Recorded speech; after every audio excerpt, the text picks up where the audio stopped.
I want to pull up this story real quick because you guys had mentioned this before the show, and it's an interesting story. Axios is reporting Biden officials fear mass migration event if COVID policies end. Axios reports U.S. intelligence officials are privately bracing for a massive influx of more than 170,000 migrants at the Mexico border if COVID-era policies that allow instant expulsions during the public health emergency are ended, sources with direct knowledge of the discussions tell Axios. The response underway includes a newly created and previously unreported Southwest Border Coordination Center, essentially a war room to coordinate an interagency response.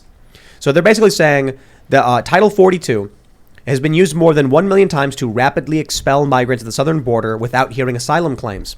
But the Trump-era order wasn't set up to be permanent, and senior Biden officials are preparing for its end as the virus is brought under control. This means that when Title 42 ends, all of a sudden, 170,000 migrants are going to rush the border because they can't be instantly expelled. And that means our immigration system won't be able to handle a massive influx of that magnitude. They're already not able to handle it. We've had for the last every month since Biden has been elected, has the people crossing the border has increased. In January, from January to February, it just went up another 7%. But our media has totally forgotten about the border crisis in general. They don't talk about it anymore. Our CBP is already overrun.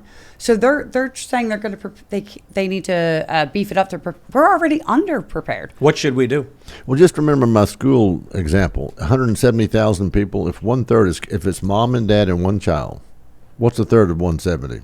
Is that like 55, 60? Not quite 60,000. Not quite 60. Yeah. So it's not 6 more school districts in one event. And when you talk about asylum, people have to remember that when you request asylum from what?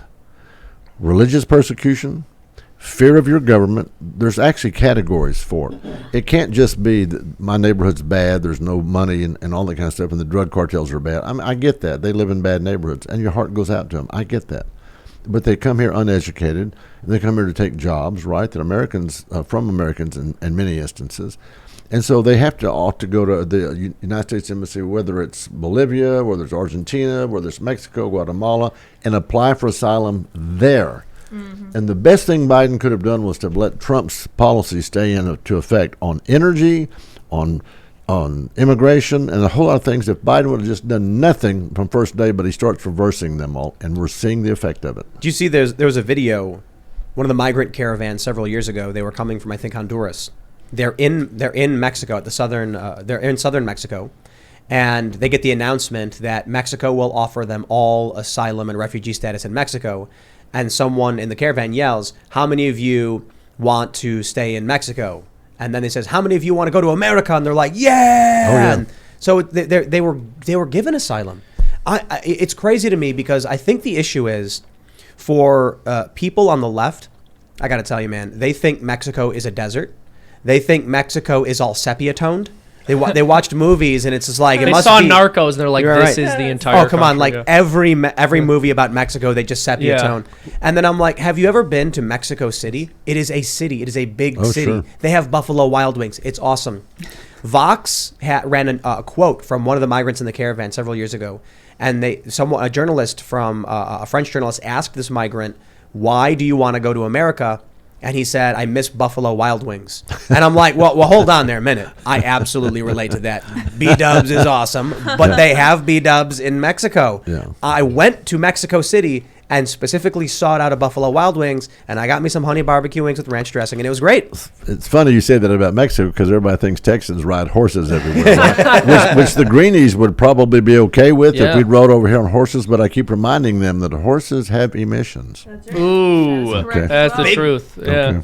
Big stinky ones. Yeah. Well, Tim, you made a point earlier about believing that basically everyone should have the opportunity to enter this country, and part of what's sad about the current debacle. To apply. What's that? Exactly.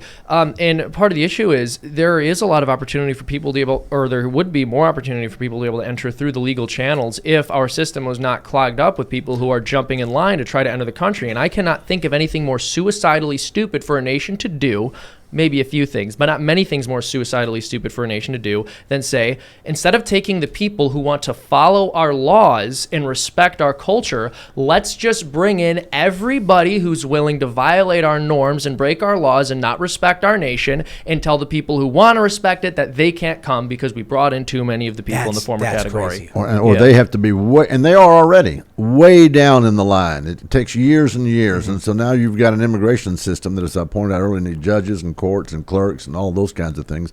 Now the people who are trying to do it legally are pushed way back because of those jumping ahead. Our asylum courts, so once they come here, they get released and they're supposed to go to asylum courts. They're backed up for about 4 years. So they get let into the country, and then for 4 years, they're allowed to do whatever they want, work wherever they want, do whatever they need to do before they even get a hearing to see if they should be deported or not. You look at some of the news reports that have been coming out for the past year or so, it's much, much worse than that. We're hearing, there was the video footage released from, I think it was Westchester, New York, where the Biden administration has been smuggling undocumented children, illegal immigrant kids, into various states. And you actually had a federal contractor tell a local cop, if the American people knew what we were doing, and he says, what do you mean? The government has betrayed them. Wow. These are, we had Tennessee found out because of secret video that these illegal immigrant kids were being flown in the middle of the night into these other states and then just released. It is not just that our courts are backed up. It's that I view this as the Biden administration is desperately trying to sweep under the rug what's happening. You had those videos coming out from McAllen, Texas, of the kids under the highway. Do you remember that? Absolutely, about 15,000. But it was the biggest Biden group that he ever assembled. You know. Oh yeah, The largest crowd he ever drew. No, you're not wrong. They did have Biden shirts on, too. Yeah. Well, so I think what they're doing rally. is we don't want the media to see this, so just take the kids in the middle of the night and fly them to a random location. You know, Tim, what you're describing almost sounds like a swamp. Oh, yeah. Boy, isn't that amazing that there's bureaucrats in there that they want to do it their way, and there's so much corrupt and so much stuff. As that guy pointed out, what you just related, our government has betrayed us. In a lot of ways, I think it's sad to say, maybe it's not so much that our government has, but that our government has been for a very long time. There are people in our government who don't care about us, don't care about the country. And I think it's apparent when you see what's happening with schools, how they're teaching that America is bad or evil. They really just don't like this place. And there's that joke about, man, all of those freedom-loving Cubans who want to escape and make it, or Venezuelans, we'd love for them to come, cherishing the ideas of freedom and liberty. And those who want socialism and communism and hate America can go to the countries that also hate America. It's like, you know, we got a disproportionate, we got to have like a prisoner swap or a population swap, right? That's the joke.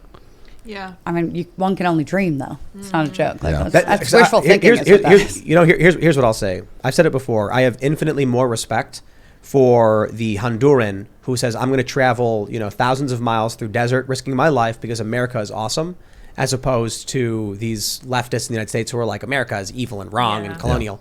That being said, jumping the line over someone who has the same belief and says, America is awesome, I'm going to do it right, I would prefer the people waiting in line believing in America be the ones allowed in. Well, you know that if they believe in the rule of law, they're going to come, they're going to do their dead best to be a good citizen. That's just that simple. Yep. Just that simple. Yeah, and for the most part, this isn't the case 100% of the time, and I'm speaking anecdotally, but when I meet legal immigrants, they tend to be very patriotic people who lean conservative, and they really do not like illegal immigration. They don't. And Seamus, I speak, a lot of people don't know this, but I speak Spanish.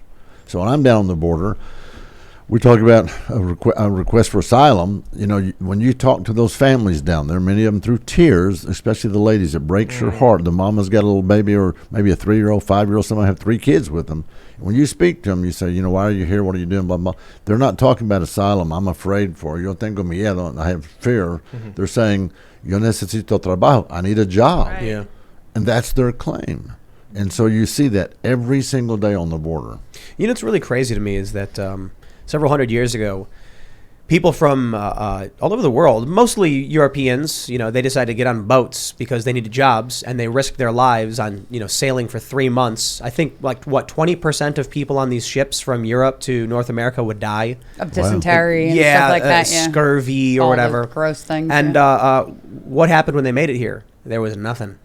they made their jobs. Absolutely. So they would don't get me wrong, a lot of the early settlers nearly died, and that's why we have Thanksgiving. Cold winters. Cold winters, bad, man. When Game of Thrones says winter is coming, people in the United States don't really understand what that means anymore, because we have strawberries in the winter due to technology. Yeah. But when we're talking about, we've got chickens, we had a garden for a while, and we're thinking about how much food are we producing for ourselves, more as a hobby, how many eggs, how many berries, how many tomatoes. And then fall hits and we're like zero, nothing. The berries are no longer being produced. The gardens are all just basically done and dead. The chicken production drops dramatically. We have some chickens that lay throughout. And I thought to myself, like, man, if we did not have supermarkets with imported avocados from Mexico and we were reliant on ourselves for food, what would we do? Well, you go to Buffalo Wild Wings. Yeah, absolutely. Yeah. You drive through, you climb mountains and you make it there. You probably hunt. You hunt and prepare, but most importantly, you'd store up food throughout the summer Absolutely. to prepare for the winter. That's a great point. I want our kids to be learning this stuff. They're not getting it in school. And Virginia woke up, didn't they? They kicked out a bunch of state legislators because of the way they treated school parents.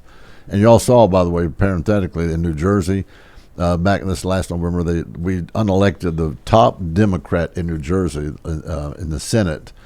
Truck driver beat him, spent less than, what was it? I don't know. $100 or less than $1,000. I don't know, $600 or $800. I don't know if y'all saw that story. A trucker beat him, and that was kind of good news and bad news. The good news is, yes, we knocked out the top Democrat in New Jersey. The bad news is, darn, we lost another trucker. we got a trucker shortage. But back to the kids, they're not learning this stuff. And I went in to get my oil changed here a while back, and I talked to this kid, was very, impersonable, that kind of stuff, personable. And so I said, it was Thanksgiving. I said, what's Thanksgiving, Bob? He said, well, that's Thanksgiving. He's about 21 or 2 years old. He goes, Thanksgiving, that's when we give thanks. I said, well, sure, I get that. Right. I got that. But do you know where it came from? I said, who are we giving thanks to, for example? If we're giving thanks, who are we giving thanks to? He said, is it the Indians? And I said, oh, my gosh. Bob, let me sit down. Let me talk to you for just a minute. And then I relate to him the story of people coming over here and the fact that the Indians did help, help them learn how to farm and raise stuff like we know. But our kids are not being taught the history of our country. And so it's fascinating. My point was, so many people say, I need work. Yeah. And I wonder, what can you do to just go and try and survive? I guess the reality is, we were talking about this in the members segment the other day, and it was, I think it was fairly brutal and probably offensive to a lot of people. We talk about what schools are doing to people's children in terms of indoctrination, and I would often say to parents and to people, you need to stand up for what you believe in. If you're at a company and they're saying these things, and people would always say like, oh, I can't risk losing my job because, I have kids. And I thought to myself, how much would you be willing to sacrifice your kid to this indoctrination, this dogma, for the sake of comfort? So when you see people come to you at the border and they say, I need a job, it's because a job in America means air conditioning, it means a refrigerator, it means clean running water, and the reality of the world is that you would be digging a hole and making a fire and hunting a deer and having to find ways to survive from the ground up. But because the United States is wealthy, people are coming here and what they're saying is, please let me share in your wealth. I totally get it. This country is awesome. But there's a finite amount of wealth. We don't have infinite resources. So I wonder if what we really need to start doing for ourselves and for everybody is help teach people how to farm, how to develop, how to farming, I think, is one of the most important things. If people are having issues, can we help them be self-sufficient through education instead of just saying, come here and bask in the wealth or whatever? Are you talking about giving money to other nations to teach them how to be self-sufficient, teach them how to farm, or do you want them to learn it and do it here? Well, that's tough. I would probably say setting up programs with our oversight in their countries to set up farming programs and not have people come here. Well, we have a lot of NGOs and For sure. that do that. Right. And they teach them how to, have a clean water and electricity. Oh, yeah. I have friends who did stuff like that with Africa. Yeah. And it's, giving them information on farming practices and crop rotation, how to set up wells and everything does infinitely more. You give a man a fish, you feed him for a day. You teach a man a fish, you feed him for the rest of his life. When you talk about we don't have infinite resources, and you're exactly right. I remember, and this is what the left is doing. They just want more and more people, bigger government, and have the government dependent on them and keep voting them in office. There was a Scottish professor, I think the University of Edinburgh in 17-something, who literally, his name was Alexander Tytler, who literally said back then that democracy can only exist until the rank and file people discover they can vote themselves funds from the general treasury. That's right. And when they do, it's over. Yep. And we're getting dangerously close That's to right. that. Thanks for checking out this segment from the Timcast IRL podcast. But if you want to check out the full show live, tune in Monday through Friday at 8 p.m. And if you want more special access content, head over to timcast.com and become a member. Your membership helps sustain this company, keep our journalists employed, makes this show happen, and you will get access to exclusive members-only segments of the Timcast IRL podcast, and there's a massive library to check out. So again, go to timcast.com or tune in Monday through Friday at 8 p.m., and we'll see you all there.